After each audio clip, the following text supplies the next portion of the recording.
कर्नाटक में सीएम ने राष्ट्रपति का उड़ाया मजाक। कन्नड़ भाषा के नाम पर सीएम ने मंच पर कसा तंज। राष्ट्रपति ने भी किया ऐसा पलटवार, हर कोई तंग।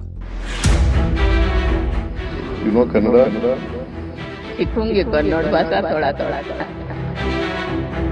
भाषा के नाम पर राजनीति देश में कोई नई बात नहीं। जिस हिंदी भाषा का इस्तेमाल हिंदुस्तान के ज्यादातर राज्यों में होता है, उस हिंदी को महाराष्ट्र से लेकर तमिलनाडु तक जबरदस्त विरोध भी झेलना पड़ता है।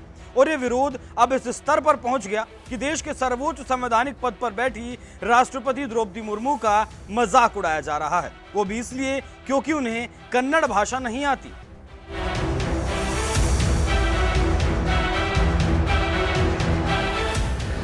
Kannada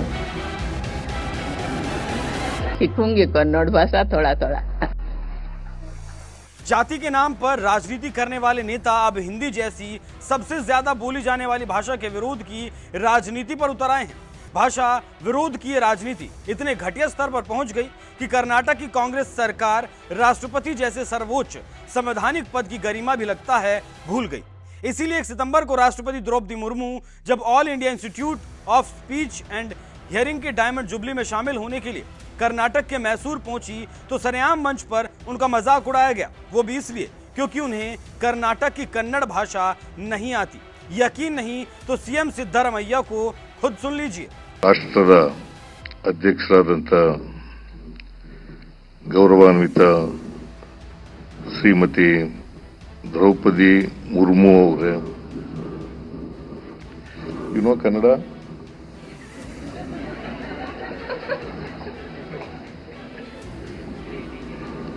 I speak in Kannada. जिस तरह से सीएम सिद्धरामैया ने राष्ट्रपति मुर्मू से पूछा कि आपको कन्नड़ आती है और फिर उसके बाद व्यंग भरी हंसी उनके चेहरे पर नजर आई, उसे देखकर आप समझ सकते हैं कि सीएम सिद्धरामैया का मकसद क्या था। उसी मंच पर अगर उनकी नेता सोनिया गांधी होती या फिर राहुल गांधी होते तो क्या ये सवाल सीएम सिद्धरामैया उनसे पूछते? शायद नहीं पूछते, क्योंकि ये बात वो भी जानते होंगे कि सोनिया राहुल पर कन्नड़ भाषा के नाम पर तंज मारने का मतलब है अपनी कुर्सी खतरे में डालना। लेकिन राष्ट्रपति मुर्मू पर भाषा के नाम पर तंज मारने से उनकी कुर्सी पर कोई असर नहीं पड़ने वाला। यही वजह है उन्होंने सरेआम मंच पर राष्ट्रपति मुर्मू का मजाक उड़ाया। तो वहीं जब राष्ट्रपति मुर्मू मंच पर बोलने आई तो उन्होंने भी पलटवार करने में कोई कसर नहीं छोड़ी और बड़े ही प्यार से उन्हें समझा दिया कि किसी भी भाषा से नफरत नहीं की जाती, उसे अपनाया जाता है। माननीय मुख्यमंत्री से कहना चाहूंगी, कन्नड़ या कर्नाटक भाषा भले ही मेरे मातृभाषा नहीं है, लेकिन मेरे भारत में जितने भी भाषा है, जितने भी संस्कृति है, ये जितने भी परंपरा है, ये हमारा प्यारा है। मैं सबको बहुत आदर करती हूँ, सम्मान करती हूँ। सब अपने भाषा को जीवित रखे, अपने परंपरा, अपनी संस्कृति को जीवित रखे, उस दिशा में आगे बढ़े। मैं इसके लिए शुभकामना देती हूँ, लेकिन मैं जरूर सीखूंगी कन्नड़ भाषा थोड़ा थोड़ा। राजनीति में कई बार इशारों ही इशारों में वार पलटवार होता है। भाषा के नाम पर सीएम सिद्धरामैया और राष्ट्रपति मुर्मू के बीच भी कुछ ऐसा ही देखने को मिला। दोनों ने मजाकिया अंदाज में ही वार पलटवार किया, लेकिन इसका संदेश बड़ा था। एक तरफ जहां सीएम सिद्धरामैया ने कन्नड़ भाषा नहीं बोल पाने पर राष्ट्रपति मुर्मू का मजाक उड़ाया, तो वहीं राष्ट्रपति मुर्मू ने बड़े ही प्यार से जवाब देते हुए कहा कि मुझे कन्नड़ तो नहीं आती, लेकिन इस भाषा को जरूर सीखूंगी। यानी उन्होंने कन्नड़ का विरोध नहीं किया, बल्कि बड़ी ही सहजता के साथ कहा मैं कन्नड़ सीखूंगी। ऐसे में सबसे बड़ा सवाल यह है, क्या इसी तरह से सीएम सिद्धरामैया भी हिंदी भाषा के लिए बड़ा दिल दिखाएंगे और कन्नड़ के साथ साथ हिंदी भी सीखेंगे? शायद नहीं, क्योंकि कर्नाटक में कांग्रेस की राजनीति ही हिंदी विरोध के नाम पर चलती है। इसीलिए मोदी सरकार ने स्थानीय भाषा और अंग्रेजी भाषा के साथ साथ हिंदी भी सीखने के लिए शिक्षा नीति में त्रिभाषा सूत्र लेकर आई। तो इसका सबसे ज्यादा विरोध कर्नाटक, तमिलनाडु और महाराष्ट्र में ही देखने को मिला। विरोध करने वालों को विदेशी भाषा अंग्रेजी सीखना तो मंजूर है, लेकिन भारत की भाषा हिंदी नहीं। भारी विरोध की वजह से ही सरकार देश भर में त्रिभाषा सूत्रीय शिक्षा नीति लागू नहीं कर पाई। ऐसे हिंदी विरोधियों को जिस तरह से राष्ट्रपति द्रौपदी मुर्मू ने जवाब दिया है, इस पर आपका क्या कहना है? अपनी राय हमें कमेंट कर जरूर बताएं। साथ ही इसी मंच पर राष्ट्रपति मुर्मू ने हिंदी में भाषण देते हुए और क्या कुछ कहा था वो भी सुन लीजिए।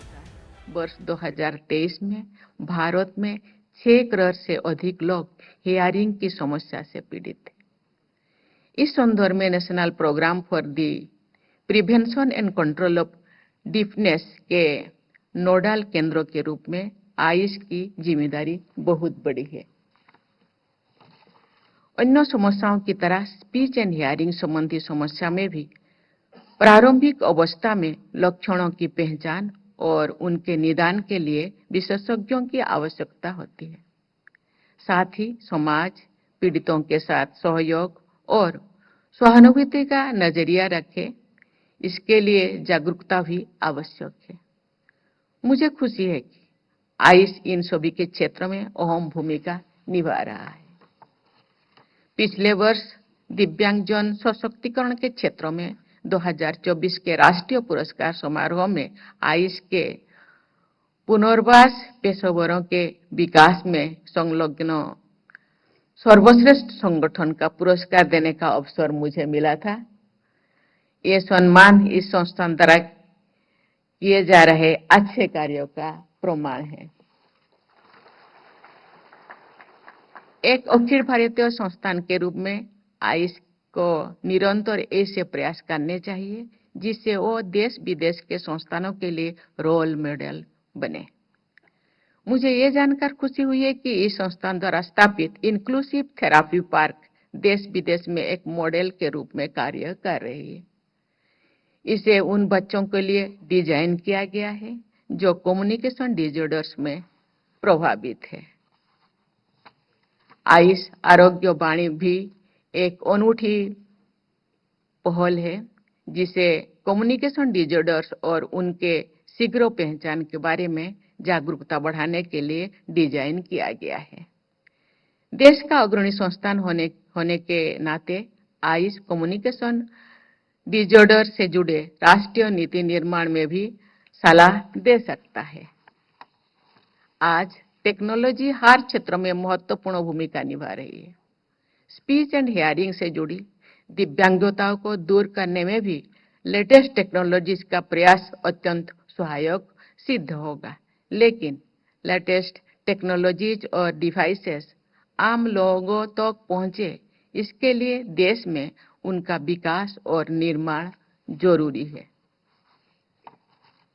उदाहरण के लिए कोक्लियर इम्प्लांट जैसे उपकरण कम खर्चों में उपलब्ध हो, इसके लिए आवश्यक है कि इनके निर्माण में हमें आत्मनिर्भर बने। आयुष जैसे संस्थानों को इस दिशा में अग्रणी भूमिका निभानी चाहिए। इस क्षेत्र में रिसर्च एंड इनोवेशन को बढ़ावा देकर आप राष्ट्र निर्माण में अपना योगदान और मजबूत कर सकते हैं। इसके लिए आप देश के जाने माने शोध संस्थानों के साथ सहयोग कर सकते हैं। आयुष देश के दिव्यांग मानव संस्थानों को सशक्त बनाने में और अधिक योगदान दे सके, इसके लिए यहाँ पर सेंट्रल ऑफ एक्सीलेंस की स्थापना की गई है। मुझे विश्वास है कि ये सेंटर शिक्षाविदों, चिकित्सकों, तकनीकी विशेषज्ञों और शोधकर्ताओं को एक मंच पर लाकर दिव्यांग मानव संस्थान के सशक्तिकरण के दिशा में कार्य कर रहा होगा।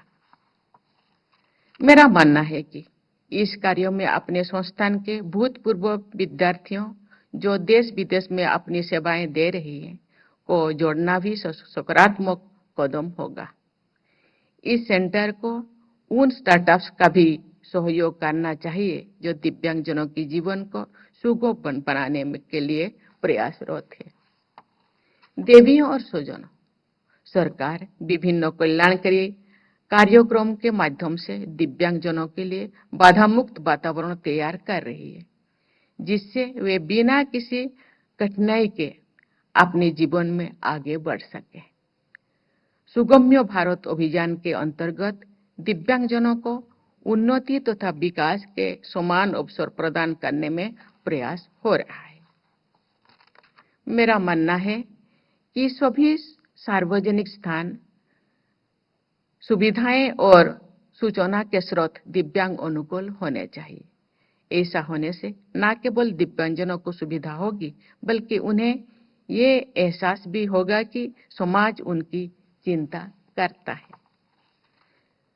विश्व सांकेतिक भाषा दिवस 23 सितंबर को मनाया जाता है। इस दिवस को मनाने का उद्देश्य सांकेतिक भाषा के बारे में जागरूकता फैलाना।